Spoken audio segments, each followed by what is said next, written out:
तो योगी सरकार ने माफियाओं पर लगाम लगाने की 6 साल पहले जो कसम खाई थी उसे वो अब भी पूरा करने में जी जान से जुटे हैं।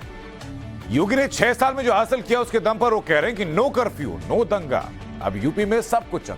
जी हां, सीएम योगी ने आज निकाय चुनाव के लिए पश्चिम उत्तर प्रदेश से हुंकार भरी तो मास्टर स्ट्रोक चलते हुए निकाय चुनाव में भी अतीक और मुख्तार जैसे माफियाओं के मुद्दों की एंट्री करा दी। योगी ने खुले मन से माफियाओं को चेतावनी दी और आगाह किया कि उत्तर प्रदेश में कभी जिन माफियाओं के नाम का डंका बजता था, आज उन माफियाओं के लिए कोई आंसू बहाने वाला ढूंढे नहीं मिल रहा।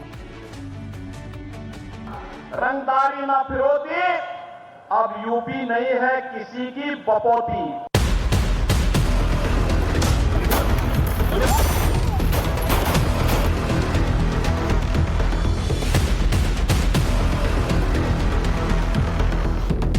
गुंडे पुकारते हैं अखिलेश आइए। न कर्फ्यू न दंगा, यूपी में अब सब कुछ है चंगा। आज यूपी नो कर्फ्यू नो दंगा, यूपी में सब और चंगा। नो कर्फ्यू नो दंगा, यूपी में सब चंगा। न रंगदारी न फिरौती, यूपी नहीं किसी की बपौती। रंगदारी ना फिरौती, अब यूपी नहीं है किसी की बपौती। माफिया अपराधी हो गए अतीत, सुरक्षा खुशहाली रोजगार का अब बना है प्रतीक। सुना आपने? योगी की यही तेवर, यही तलखी, यही साफ गोई और विरोधियों पर प्रहार करने की यही आक्रामक शैली इस भगवाधारी सीएम को दूसरे राजनेताओं से अलग कतार में लाकर खड़ा कर देती है। हम लोगों ने माफियाओं के ढोलक बजा करके उनको रसाता में पहुंचाने का काम किया। जिस तरीके से बीते 6 सालों में योगी ने यूपी को चलाया, उसके बाद योगी को लेकर यह परसेप्शन बन चुका है कि गुंडे अपराधियों का सर्वनाश, नाम सिर्फ एक, योगी आदित्यनाथ। सोमवार को पश्चिमी उत्तर प्रदेश के 3 बड़े शहरों से सहारनपुर, शामली और अमरोहा से योगी ने निकाय चुनाव प्रचार का शंखनाद किया तो वो इसी परसेप्शन को और भी पुख्ता करने की कोशिश करते नजर आए। योगी ने संदेश दिया कि वो जो ठान लेते हैं करके दिखाते हैं।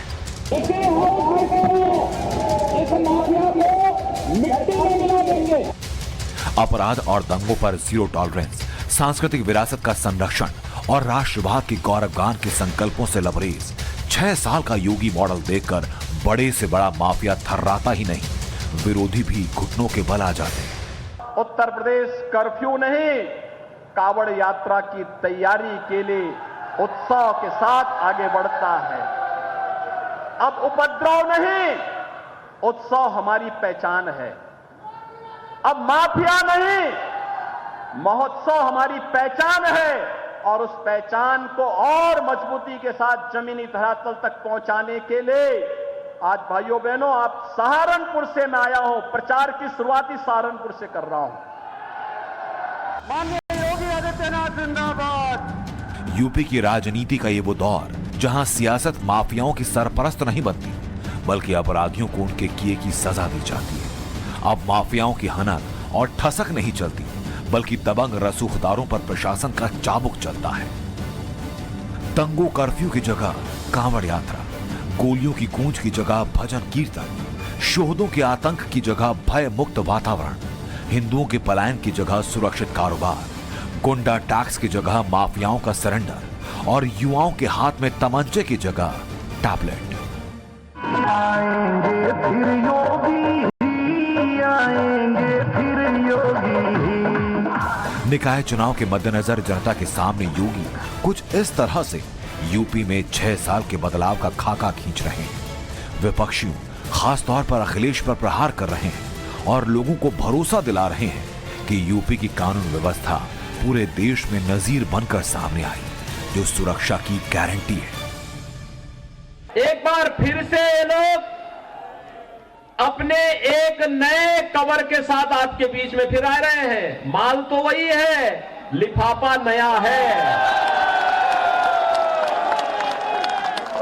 माल तो वही पुराना सड़ा गला माल है। जिसने असुरक्षा दी, जिसने दंगा दिया, जिसने माफिया दिए, और आज भी कहते हैं, कह रहे आने दीजिए सरकार। हमने कहा कभी नहीं हो रही, कवायद के दिन तक भी तुम्हारी जो है, कयामत के दिन तक भी तुम्हारा ये सपना साकार नहीं होने वाला है, ये मान करके चल लो। लेकिन ये देख लो, 10 मार्च के बाद ये पूरी गर्मी शांत करवा देंगे। आज गुंडा टैक्स ने, गुंडा टैक्स वसूली करने वालों की सबकी गर्मी शांत हो गई ना। मैंने कहा था ना विधानसभा चुनाव में, जो गर्मी दिखा रहे थे उस समय, गर्मी सबकी शांत हो गई होगी। वैसे भी मौसम बहुत सुहावना हो गया, कल तक बहुत गर्मी थी।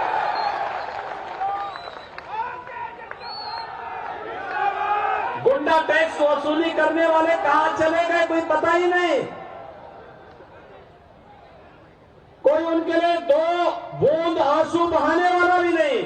जो माफिया, जो अपराधी धमकी देते थे, आज आप देख रहे होंगे उनका कोई 2 बूंद आंसू बहाने वाला भी नहीं कोई है, सब गायब। मैं इसलिए आगे नहीं बोल रहा हूं, कहीं हो ना जाए फिर कुछ और। तो सुना आपने, योगी ने अतीक और मुख्तार में से किसी का नाम तो नहीं लिया, मगर निकाय चुनाव में माफियाओं पर एक्शन को एक बड़ा मुद्दा बना दिया। साथ ही जाहिर कर दिया कि अगर योगी कुछ कहते हैं तो वो यूं ही नहीं होता, उसका गूढ़ अर्थ होता है।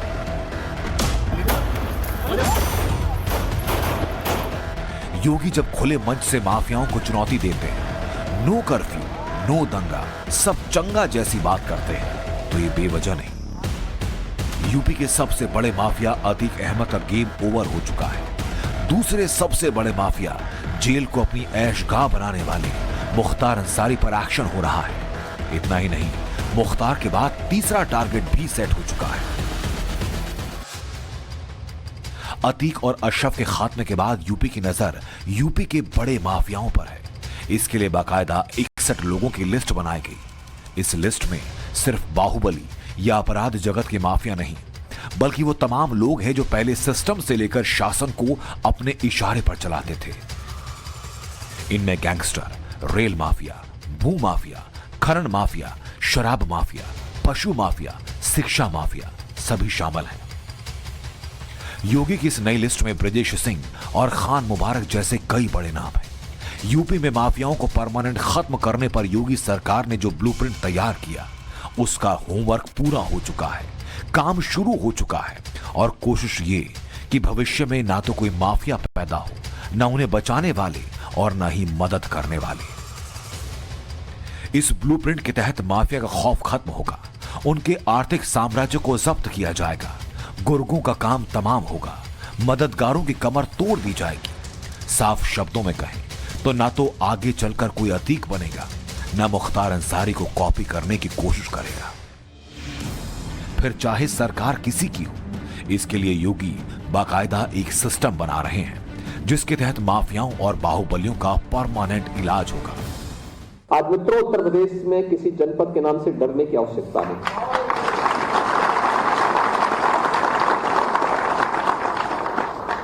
जो पहले उत्तर प्रदेश के पहचान के लिए संकट थे, आज स्वयं आप देख रहे होंगे कि उनके लिए स्वयं ही संकट बनता जा रहा है।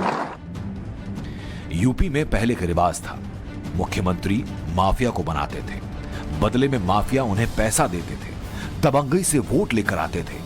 मगर योगी ने सत्ता में आने के बाद इस पैटर्न को पूरा बदल दिया।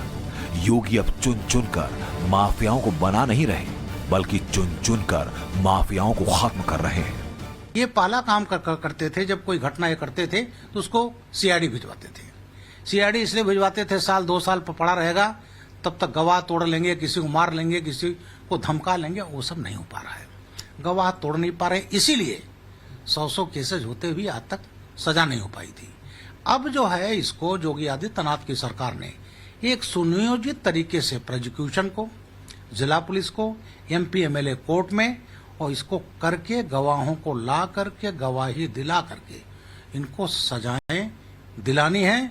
मुख्तार को 3 केस मिल चुकी है, विजय मिश्रा को 2। यूपी को माफिया मुक्त बनाने के लिए योगी 24 घंटे 7 दिन एक्टिव है। वो भी बिना भेदभाव के। 2017 से अब तक जो 183 अपराधी मुठभेड़ में ढेर हुए, उनमें 57 मुसलमान हैं, तो एनकाउंटर में ढेर किए गए 126 अपराधी हिंदू। तो देश की विपक्षी दल 2024 के लिए अभी से चक्रव्यूह तैयार करने में जुट गए। बिहार के सीएम नीतीश कुमार कांग्रेस से अपना वादा पूरा करने के लिए बंगाल से लेकर यूपी तक पहुंच गए, वो भी ये कहते हुए कि देश को बीजेपी से मुक्ति दिलानी। तो वहीं ममता बनर्जी ने बीजेपी को जीरो बनाने की हुंकार भर दी, और जब नीतीश लखनऊ पहुंची तो अखिलेश ने बीजेपी को सत्ता से बेदखल करने के लिए हाथ मिलाने की बात कही। लेकिन ये विपक्षी एकता टिकी कब तक रहेगी? मोदी के मुकाबले के लिए विपक्ष का चेहरा कौन होगा, यह अभी तक का सबसे बड़ा सवाल बना हुआ है। रिपोर्ट जरा देखिए।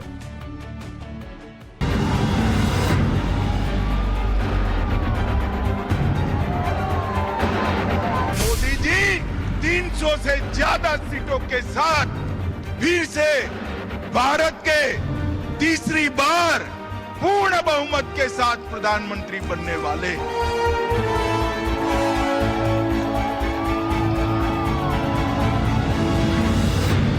हम चाहते हैं बीजेपी जीरो बन जाए, बहुत बड़ा हीरो बन गया कोई कुछ नहीं करके।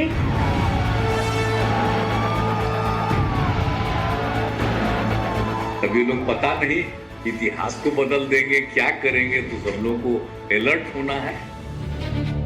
पहले बंगाल में ममता से मुलाकात और लखनऊ में अखिलेश से सियासी बात। मुहिम 2024 के चुनाव के लिए विपक्षी एकता की निशाने पर नरेंद्र मोदी हैं और बीजेपी को कैसे मात दी जाए, सारा फोकस इसी पर। अभी जिन लोगों को राज करने का मौका मिला हुआ है, उन सब लोगों को कोई लेना देना नहीं है। वो सिर्फ खाली अपना प्रचार कर रहे हैं। देश के लिए, कोई विकास के लिए कोई काम नहीं हो रहा है। पहले एक साथ में एक मैसेज कर देना है कि हम लोग सब एक साथ में है। हम तो पहले से आप लोगों को कह चुका कि हमारा इसमें कोई ऐतराज नहीं है। हम चाहते हैं बीजेपी जीरो बन जाए, बहुत बड़ा हीरो बन गया कोई कुछ नहीं करके, मीडिया का सपोर्ट में और नैरेटिव बना के, खाली झूठा बात कह के। भारतीय जनता पार्टी को हटाने में हम आप लोगों के साथ हैं। भारतीय जनता पार्टी हटे, देश बचे, उस अभियान में हम लोग आपके साथ हैं। 2024 के सियासी रण के लिए विपक्षी पार्टियों को एक ही छतरी के नीचे लाने की इस कवायद में नीतीश कुमार सबसे ज्यादा एक्टिव नजर आ रहे हैं। इससे पहले 12 अप्रैल को नीतीश और तेजस्वी दिल्ली में राहुल गांधी और कांग्रेस अध्यक्ष मल्लिकार्जुन खड़गे से मिले थे। उसी शाम दोनों ने दिल्ली के सीएम अरविंद केजरीवाल से मुलाकात की। नीतीश के अलावा तेलंगाना के मुख्यमंत्री और बीआरएस प्रमुख के चंद्रशेखर राव, तमिलनाडु के मुख्यमंत्री एमके स्टालिन 2024 के चुनाव से पहले विपक्षी एकजुटता की वकालत कर चुके हैं। लेकिन एआईएमआईएम चीफ असदुद्दीन ओवैसी कहते हैं कि चेहरों की बुनियाद पर मोदी को हराया नहीं जा सकता। भाजपा से जब लड़ना है तो चेहरों की बुनियाद पर मोदी से मुकाबला नहीं कर सकते आप। नंबर 1 हम शुरू से मेरा मानना है। सवाल तो नीतीश की आइडियोलॉजी पर भी है। विपक्षी खेमे में नीतीश कब तक रहेंगे, ऐसे सवाल पूछे जा रहे हैं। लेकिन नीतीश कुमार मानते हैं कि उनके पास बड़ा प्लान है। यूपी में लोकसभा की 80 सीटें, बिहार की 40 और बंगाल की 42 लोकसभा सीटें। 543 सदस्यों वाली लोकसभा में इन तीनों राज्यों की 162 सीटों के चुनाव में नीतीश, ममता और अखिलेश की अहम भूमिका होगी। लेकिन अगर विपक्षी एकजुटता होती है तो क्या 2024 में हालात बदल सकते हैं? वो टाइम्स नाउ नवभारत के इस सर्वे से जरा समझिए। सर्वे में 49% लोगों ने माना कि विपक्ष एकजुट होकर भी 2024 में पीएम मोदी को टक्कर नहीं दे पाएगा। 42% लोगों ने माना कि 2024 में बीजेपी 300 से ज्यादा सीटें फिर लेकर आई। तो 51% लोगों ने मोदी सरकार 2.0 के कामकाज से संतुष्टि जाहिर की।